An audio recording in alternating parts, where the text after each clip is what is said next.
Shqiptarët sundojnë tregtinë e kokainës në Britaninë e Madhe prej 5 miliard poundësh në vit dhe tregojnë pa u ndrojtur të gjitha përfitimet e tyre të paligjshme. Tani gangsterët shqiptar nuk janë ngushtuar vetëm në rrethin e tyre, por po rekrutojnë edhe ish polic nga Shqipëria.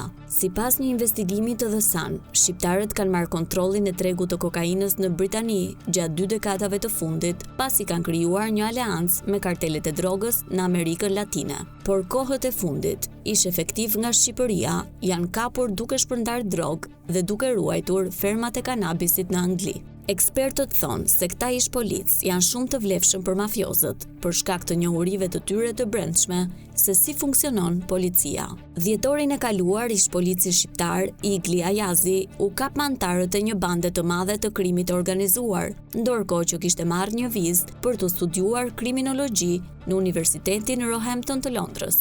Ayazi, i cili ka punuar si polic në veri të vendit nga viti 2019 deri në vitin 2022, u tha oficerëve se karrierën e kishte vendosur në pauzë. Ai u kap kur policia i kontrolloi makinën dhe zbuloi lidhjet e tij me një klan shqiptar të drogës me bazë në Londër. Telefoni i 28 vjeçarit kishte mesazhe për shitjen e kanabisit në kryeqytet, si dhe video me abuzim fëmijësh, për të cilat ai tha se i kishin mbetur në celular nga puna e tij në Shqipëri. Ayazi u dënua me 20 muaj burg, por dënimi ju konvertua me një kurs rehabilitimi dhe ju dha 180 orë shërbim në komunitet. Ish polici apasionuar pas futbollit, Admir Hidri, 25 vjeç, pagoi një çmim të rënd për faktin se bashkëpunoi me gangsterët e drogës. Ai u hodh nga dritarja e një shtëpie me kanabis dhe theu kurrizin. Hidri pretendoi në gjykat se ishte detyruar që të punonte në shtëpi bari për shkak se kishte marrë para hua nga një personazh i botës së krimit për të financuar trajtimin për nënën e tij të sëmurë në Shqipëri.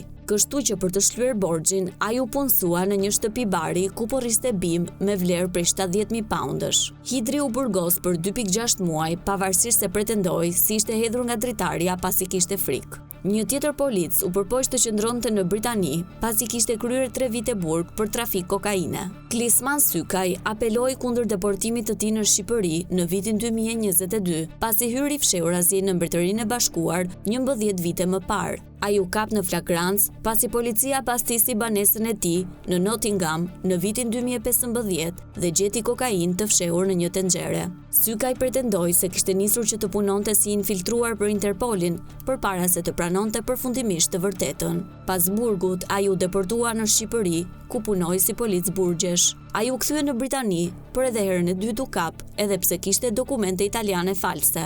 Në prill të vitit të kaluar, Igli Duka, 24 vjeç, u burgos me 2 vjet për rritjen e qindrabimeve kanabis në një njësi industriale në West Lothian. Ai pretendoi se një gangster famkeq që ai kishte arrestuar më parë në vendin e tij e kishte shantazhuar për të bërë punën. Një tjetër i cili pretendonte se ishte infiltruar në mafian shqiptare, tha para autoriteteve britanike se ishte detyruar që të punonte për pjesëtarët e grupit, pasi këta të fundit ja zbuluan identitetin e vërtet. Kur doli në gjyq në vitin 2021, avokati i tij pretendoi se klienti ishte larguar nga Shqipëria për në Mbretërinë e Bashkuar, pasi ata që kishte spionuar i kishin djegur mjetin e të atit.